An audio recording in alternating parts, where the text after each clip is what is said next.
Hai, masih bersama saya Mr. Z bicara. Tentu saja bicara tentang kebenaran berdasarkan fakta, data, dan realita. Masih tentang PMI, Pekerja Migran Indonesia.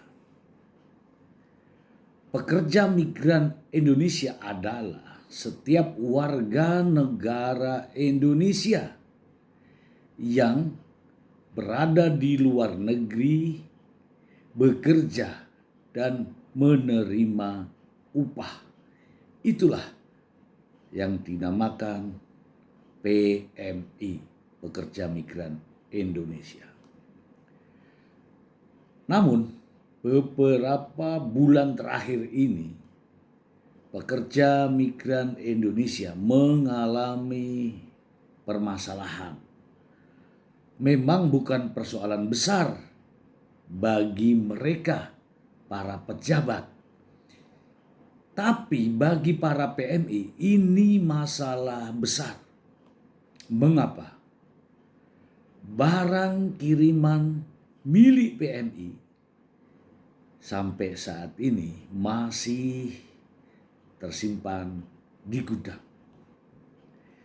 Inilah yang menjadi kendala akhir-akhir ini. Bukan hanya sehari, 2 hari, seminggu, 2 minggu. Tapi berbulan-bulan.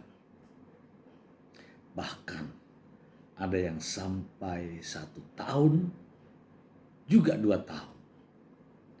Apa persoalan yang mengakibatkan masalah ini menjadi begitu ramai diperbincangkan? Banyak kebijakan, tetapi belum juga menyelesaikan persoalan. Mari kita bahas bersama persoalan ini untuk mengurai apa yang sebenarnya terjadi. Berikut ini. Menteri Perdagangan telah mencabut Permendak nomor 36 tahun 2023 dan merevisi menjadi Permendak nomor 7 tahun 2024. Namun, pergerakan barang kiriman milik PMI juga belum beranjak. Bahkan makin banyak yang bertanya-tanya, apakah barang yang masih ada kesempatan untuk diterima oleh keluarganya? Dan beberapa hari telah berlalu, muncullah kebijakan tentang pengeluaran barang kiriman milik PMI. Saya ingin membacakan kepada Anda semua. Langsung. Melihat dari surat edaran Kepala Dinas Kementerian Keuangan Republik Indonesia Direktorat Jenderal Bea dan Cukai, surat edaran nomor 4 tahun 2024 tentang pedoman penyelesaian atas impor barang kiriman pekerja migran Indonesia.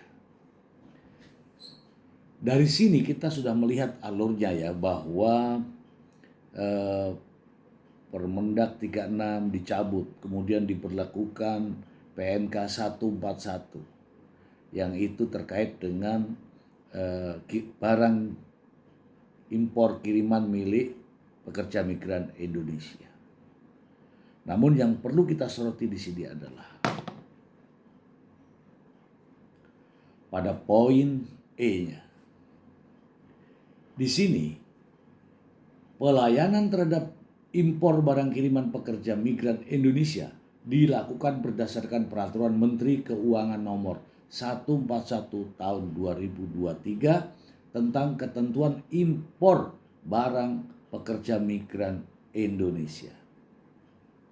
Yang kedua, pekerja migran Indonesia PMI sebagaimana dimaksud pada angka 1 meliputi A. PMI yang tercatat di BP2MI, B. PMI selain sebagaimana dimaksud pada poin A dengan ketentuan memiliki kontrak kerja yang telah diverifikasi oleh perwakilan pemerintah Republik Indonesia di luar negeri. Oke, kita bahas.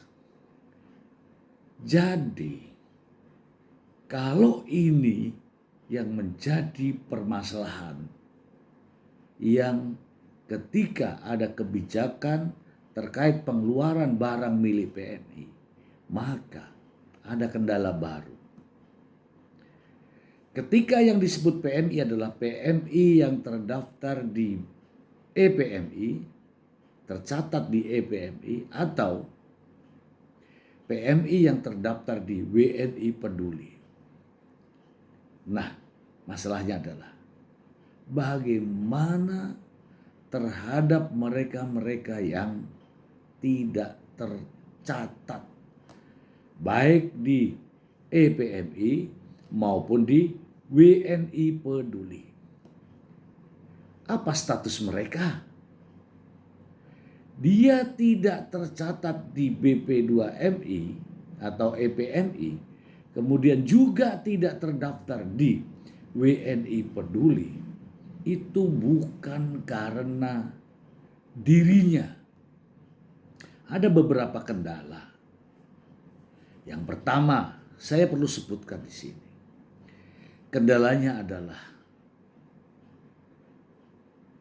dokumen miliknya terkait dengan paspor, kontrak kerja, visa dan sebagainya. Terkadang tidak ada padanya, tetapi ada pada majikan. Karena rata-rata ini pekerja adalah pekerja rumah tangga. Jadi teman-teman, tidak terdaftar di EPMI maupun di WNI Peduli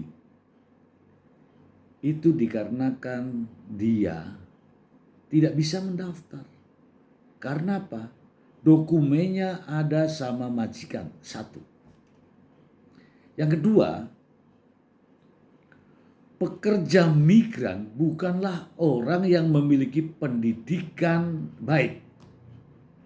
Ini fakta ya. Ini adalah masalah SDM, sumber daya manusia. Mereka mau daftar tapi mereka tidak tahu bagaimana caranya mendaftar. Mereka tidak tahu, bukan mereka tidak mau, tapi mereka tidak tahu caranya. Yang kedua, yang ketiga sekarang. Dari apa yang saya telah coba untuk membuat edukasi tentang pendaftaran di WNI Peduli, ternyata sistem portal ini juga belum begitu lancar, ya. Mungkin di negara yang satu bisa mendaftar dan diterima, tapi banyak negara, ya, dari hasil pengamatan saya sulit untuk masuk dan selalu mengatakan balasannya adalah gagal. Artinya apa? Sistem. Artinya adalah sistem. Sistemnya belum baik. Jadi tidak bisa disalahkan PMI di sini. Ketika sistemnya belum memadai. Gak percaya silahkan Anda coba. Kendala yang keempat adalah, ini fakta ya. Ini fakta. Salahnya di mana? Silahkan Anda cari. Antara paspor dan EKTP, namanya Tidak sama. Ini faktanya. Ada yang namanya ini betul namanya, tapi tidak sama tanggal lahirnya, tidak sama tahun lahirnya. Inilah yang menyebabkan mereka ditolak untuk mendaftar di WNI Peduli. Yang berikutnya masih terkait dengan sumber daya manusia. Mereka berangkat dengan paspor yang pertama kali. Namun setelah perpanjangan bekerja di luar negeri, ada pergantian paspor. Dari pergantian paspor itu rupanya mereka memasukkan paspor baru. Dan ternyata paspor baru itu tidak terdaftar. Yang terdaftar justru paspor lamanya. Namun terkadang paspor lamanya juga sudah tidak ada karena sudah memiliki paspor yang baru. Inilah yang menjadi persoalan. Jadi bukan mereka PMI ilegal, bukan. Mereka adalah PMI, tetapi dia tidak terdaftar. Tidak terdaftar karena persoalan-persoalan yang tadi. Lantas, bagaimana dengan barang kiriman yang sudah terlanjur menumpuk? Apakah harus menunggu mereka ini terdaftar? Apakah harus menunggu mereka ini lapor diri sampai betul-betul sukses? Sementara barang sudah berbulan-bulan menumpuk. Mungkin Anda mengatakan, para pejabat mengatakan itu sudah resiko. Oke, resiko. Tapi ini adalah rakyatmu sendiri, bangsamu sendiri. Apakah Anda tidak memberikan solusi? Oke, tidak memberikan solusi. Ya memang faktanya tidak ada solusi. Bahkan kami menunggu klarifikasi konferensi pers terkait dengan hal ini, tidak ada. Bahkan para PMI bertanya-tanya karena tidak adanya kepastian. Ingat, dengan kejadian ini begitu banyak efek domino yang merugikan. Merugikan siapa? Banyak. Merugikan pengusaha kargo. Baru pengusahanya. Pengusaha ini memiliki karyawan. Baru karyawannya memiliki anak dan istri. Baru anak dan istrinya, masih banyak efek domino lainnya. Itu baru pihak kargo. Pihak PMI, jelas keluarganya menunggu di rumah. Berbulan-bulan menunggu barang kiriman milik ibunya, milik istrinya, milik anaknya. Tidak juga sampai di tangannya. Apalagi masih banyak yang lain. Pihak PJT, pengusaha jasa titipan. Pengusahanya, iya pengusahanya. Kemudian ada karyawannya di sana. Iya ada karyawannya. Juga ada anak-anaknya. Dan yang lainnya. Kurir, ya kan? Tidak bekerja. Bagaimana mereka mendapatkan penghasilan kalau pekerjaannya tidak jalan? Mungkin bagi mereka diam duduk, datang saja ke kantor sudah terima gaji. Tapi mereka tidak bekerja, tidak ada uang, tidak ada aktivitas, jelas tidak ada pemasukan.